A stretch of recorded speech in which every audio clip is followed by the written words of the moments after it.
Okay, and that takes us to our last album, parenthesis S, end parenthesis, Sandinista, by exclamation point, by The Cure, or excuse me, The Cure, The Clash. Sorry, we're getting a little punchy at this stage of the night. We should have each taken one of the albums.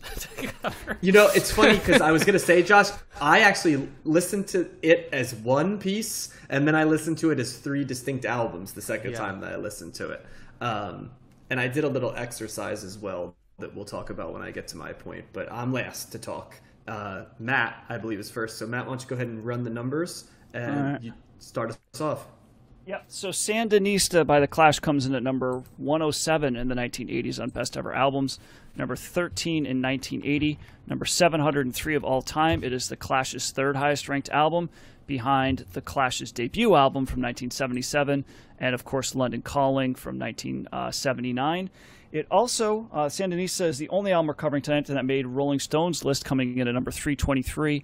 And I am not sure where to start with this record. This was a tough listen for me. I did not. Full disclosure, I did not listen to this front to back straight through. I could not do it. I just never got around to doing that.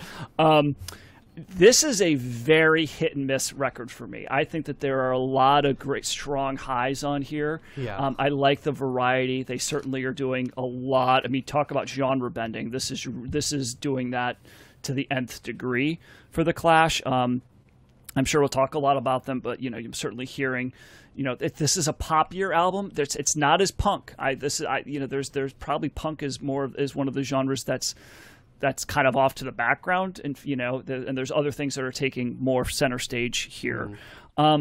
So I don't mind the variety. I kind of like it, but I just feel like there's also plenty of dead weight here. That there's songs in here that I'm like, you don't need a children's chorus to do Career Opportunities. You don't especially because the real song is so good. Exactly. You don't need these like really long drawn out kind of like, I'm thinking some of this stuff is like dub. You don't need 2 versions of One More Time. You don't need the dub version of that goes on. That's just extra time. You don't need a song like The Equalizer going 6 minutes. It's like it's not to me. It's not an interesting enough song to go that long. Having said that, I love how it starts off. I think The Magnificent Seven's a great opening track. I really like Hitsville UK. It's more of a poppy type song. I really like this. Do you know who sings background on that, Matt? On which one? Hitsville US? No, who? It is the same woman who sings on Bad Outta Hell from Meatloaf. Oh, really? She was dating Mick Jones at the time. Yep. Interesting. So I liked what was it? Washington Bullets. That was the one song. I think Superfan Kevin put that on a mix for me once, and that's really. And they do that song again too later on, right? I feel like the third album was the one where they really started just remix album. They're just throwing stuff at the and just being like, let's do whatever we can to get out of this. I don't think they do Washington Bullets twice. I think just once, right? Silicon Dawn Sapphire is a dub version of Washington Bullets. It's the same. Yeah, you're right. It's like. And maybe dub is like, it seems like dub might be muted, and there's a lot of echoey kind of things, so you're doing like the slowed down That's the production, yeah. Okay, but it sounds to me like it's like kind of reggae, and it's just like, it's repetitive, and you got Strummer just saying things, and then there's echo. And it's just, that stuff, when they're doing that, it just gets repetitive for me.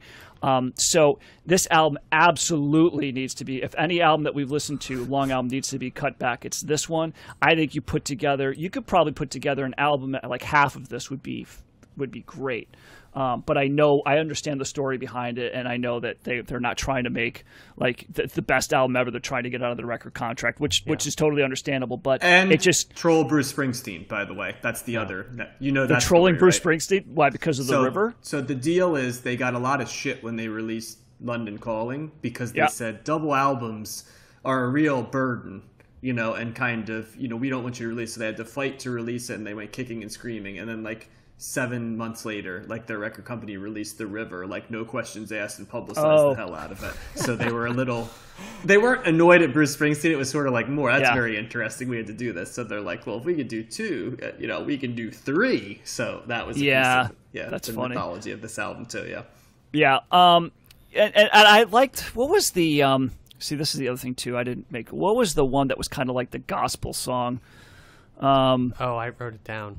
That was The Sound of Sinners. That was cool. So there even songs like, so you got some songs that are kind of like, I don't know if I would call them novelty songs, but they're definitely going in a different direction when you start doing like a kind of a gospel, like preacher type song. Yeah. That's certainly not the Clash, but man, that's a fun song. That's just a really upbeat, kind of fun song. But then they do like a waltz with Rebel Waltz, which like does pretty much nothing for me. They try to go a little experimental as well with what's the experimental song? Men's Fourth Hill, right? And it's just like it's called an instrumental, but it's almost just like a bunch of sound effects. So this album's all over the place, and it's wildly inconsistent. I think when it hits, it really hits, but it's just. It's too much to sit down and listen to. It's hard enough to listen to an album that's 70, 80 minutes long. This is 2 hours and 40 or 30. Was it 244 minutes? 2 hours and 24 minutes, right? It's almost 2.5 hours long. It's like you can listen to an episode. Yep. You can listen to a full episode of Combing the Stacks and still have 20 minutes to go in Sandinista. That's how long this album is. So I'm going to go thumbs in the middle because that's pretty much where I land. I think it's great. I think it's also too much and not good. So it's one of those true middle thumbs in the middle albums for me. Yeah, it's like everything in the kitchen sink. Like you said, gospel. There's electronic in here. There's the opening song is like a disco dance track. Hitsville, UK. In my mind feels like it should be a Christmas song with the way that the music is. I can't get it out of my head when it sounds like that. There's some funk on here. There's Caribbean, like island music with steel drums. There's I don't know, like doo-wop, like soul almost. There's spoken word elements, that clips that kind of open, or like it's DJ talking.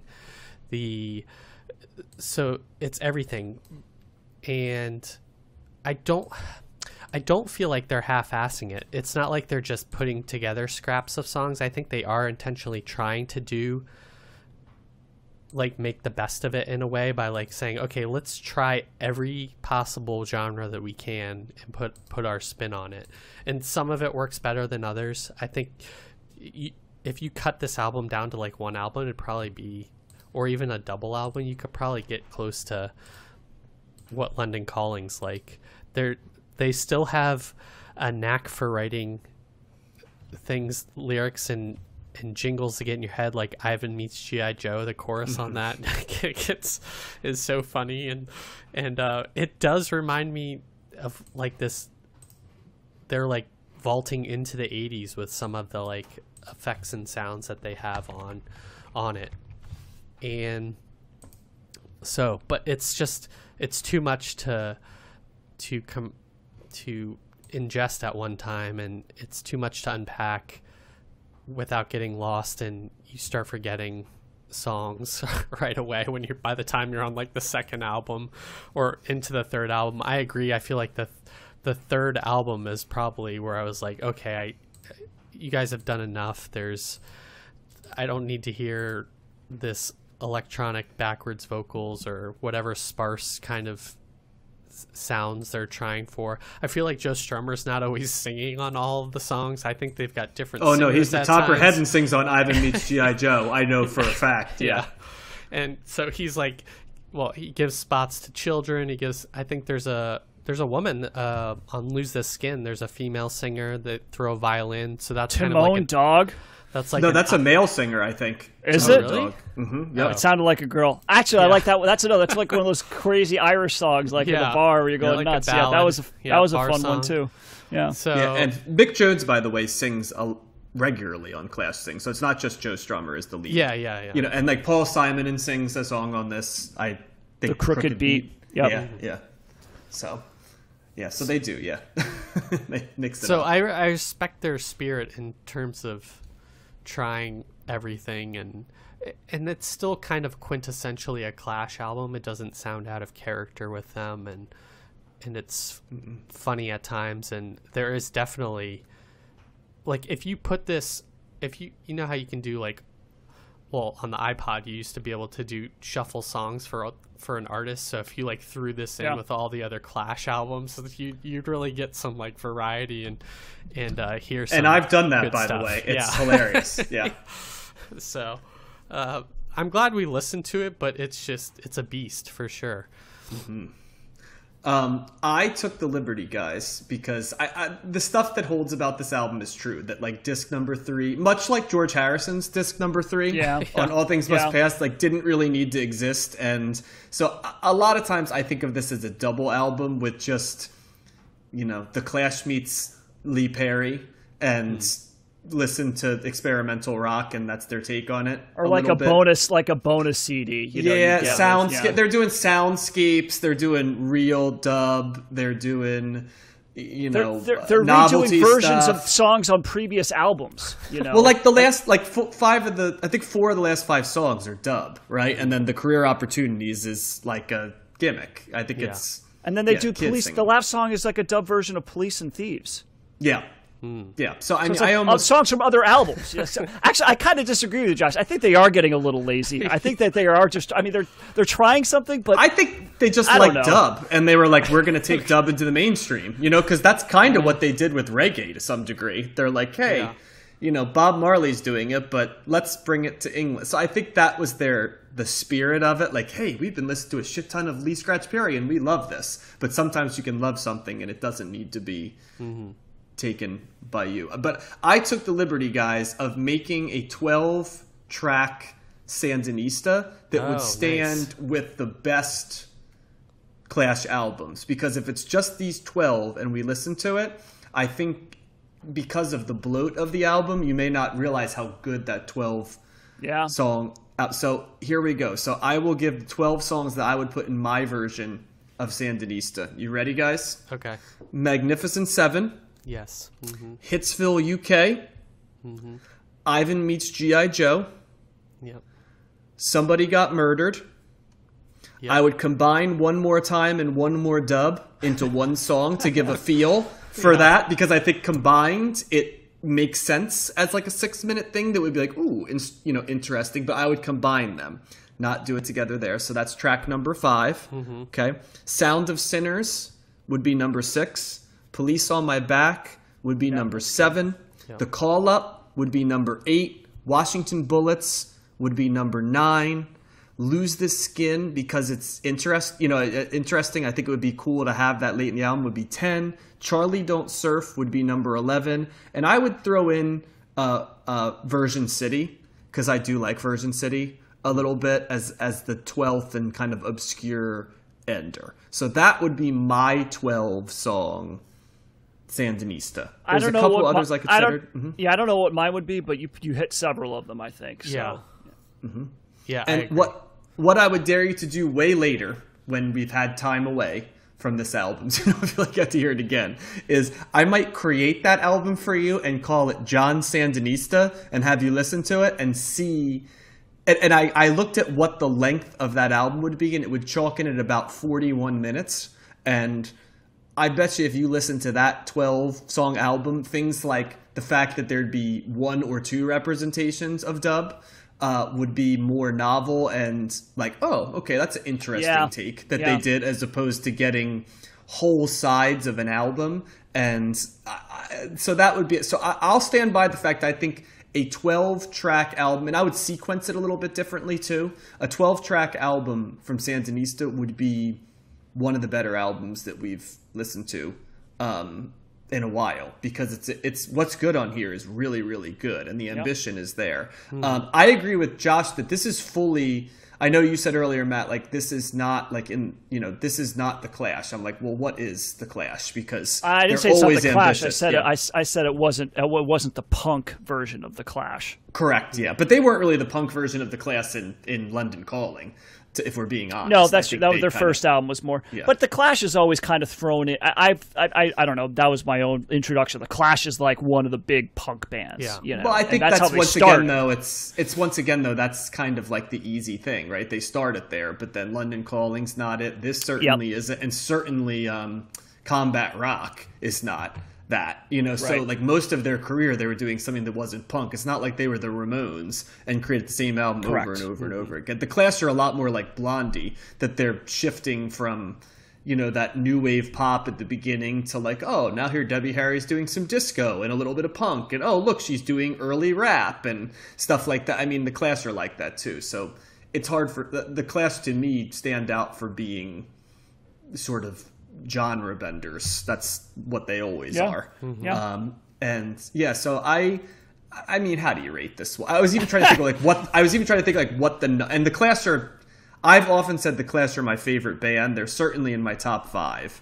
An album like Sandinista is something that somebody can point to. I don't even cut the Crap album that they did when none of the members of the band were in it, except for like Joe Strum. That doesn't count, because if you don't have like 3 of your members of your band, it's just one. You know, that's not you, right? So throw that out. But this is kind of the album that's sort of held as the strike against the Clash by some people, but not for me, because I admire the ambition of this. And sometimes what makes you a transcendent band is that not everything's pristine. You take chances. You can be like the Beatles and they hit each time, and that's why they're the Beatles, right? Because every single one of them did. But more often than not, a band who has a mostly stellar catalog, I should say, has something where you're like, this doesn't connect with me as much. And even the Beatles were not everything they did hit. You know, you've often said like Revolution 9, Matt, you know, and stuff like that. And, you know, Maxwell's Silver Hammer certainly wasn't something that was speaking to me. Well, the Beatles, when they didn't hit, you might have had a song here or there, but all of their albums hit.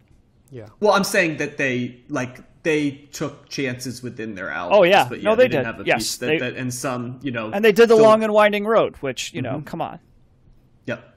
So, yeah, and so I admire bands that aren't afraid to, you know, put their credibility, you know, on the line with trying different stuff. I agree. So this one is part of what makes the Clash. And then what's more punk than basically telling your record label to kiss off? And I think the Clash had to give up royalties on like a not insignificant amount of albums to do this, and they still were like, fuck it, we're gonna do it anyway. Because I'm trying, it's like 200,000 or 300,000 albums they didn't get royalties on, because they're like, we're not going to be able to make money off this is too that, and they're like, whatever, just do it. So and that's pretty punk rock. That's pretty punk rock in its own way. So I think the thing that was a little bit frustrating with this was like they would get me in, they would pull me in with like 2 or 3 songs in a row, and then they would lose me again. It was like it was a real tug of war like that. It wasn't like, because there's some great songs on the third album too. So I thought that was interesting. And I also am wondering, John, how does this rate on? I know it's hard to rate, but on your re-listenability scale, because if you're talking about the full album, it's like, because you have to look at it as the whole album. Right? The 12-track album would be high. You know what I mean? Because you know what's funny about this too is that there's a song called Bank Robber, which is one of my all-time favorite Clash songs, which actually is on no Clash albums. It's just an additional single that they did during this. That it's one of those tracks that, like, if I could put that in my 12 or make it track 13 on it, it would make the album even better, because Bank Robber is just a fucking awesome song. And I'm always amazed that they didn't put it on, because they recorded it during the Sandinista sessions, and they put everything else on. So you're like, how the hell could they have chosen not to put that one on? So my other favorite quote was, I remembered it, but I couldn't get it exactly. So I searched for the quote, because I remember when I was, you know, listening to the Clash, I remember Mick Jones had a quote, and I was like, what's the exact wording from it? And I found something in NME, and I see here that it's in the Wikipedia thing too, so I wrote it down, but here it is in the Wikipedia thing, so I can just read it from there. Joe Strummer liked to say about the album, it was doubly outrageous. Actually, it was triply outrageous. And then Mick Jones said, I always saw this as a record for people who were like on oil rigs or Arctic stations, people that weren't able to get to the record shops regularly, so they had this, which I thought was like the perfect description of this. And the band, I'm reading here also, the band had to forego royalties on the first 200,000 copies sold in the UK and a 50% cut in royalties elsewhere to release it as a triple album. And they released it, by the way, at the price of a single album. And the record company wanted them to price it up. So, you know, the Clash didn't lose their punkness, right? Yeah. And I think they said something along the lines of Bruce Springsteen didn't do that, and he's Mr. Authentic Music, you know? Yeah. Which makes it even funnier because like Bruce Springsteen loves the Clash, so it's always kind of funny because I don't think it was so much about him, but more like, oh, the critics say, you know, he's Mr. Authentic, and here we are. So yeah, So yeah, I this one will be the second. I said before I hadn't done it until last week, right, where I kind of gave an album no recommendation one way or the other because it sort of transcended a recommendation, and this one's pretty damn close to that, where I would say, like, take bits and pieces of it and make your own album, and that's recommended. But if you're going to listen to the whole thing, make sure you've listened to the rest of the Clash, because it will. Yeah, don't start here. Yeah, don't start here. Yes, because it's going to be impenetrable, and you'll think to like not listen to like London Calling and never come across like Rock the Casbah or anything on the first Clash or Give 'Em Enough Rope, and you'll miss a hell of a lot of stuff. So yeah, like Mick Jones said, this is actually the perfect desert island album because you could listen to it forever, and there's so many songs. Well, that's why I said when he said oil rigs or Arctic stations, it made me laugh because I was like, I hear it's just like, well, fuck, I've at least got 3 albums. Sandinista. I'll say even because what I did mostly with this is I tried to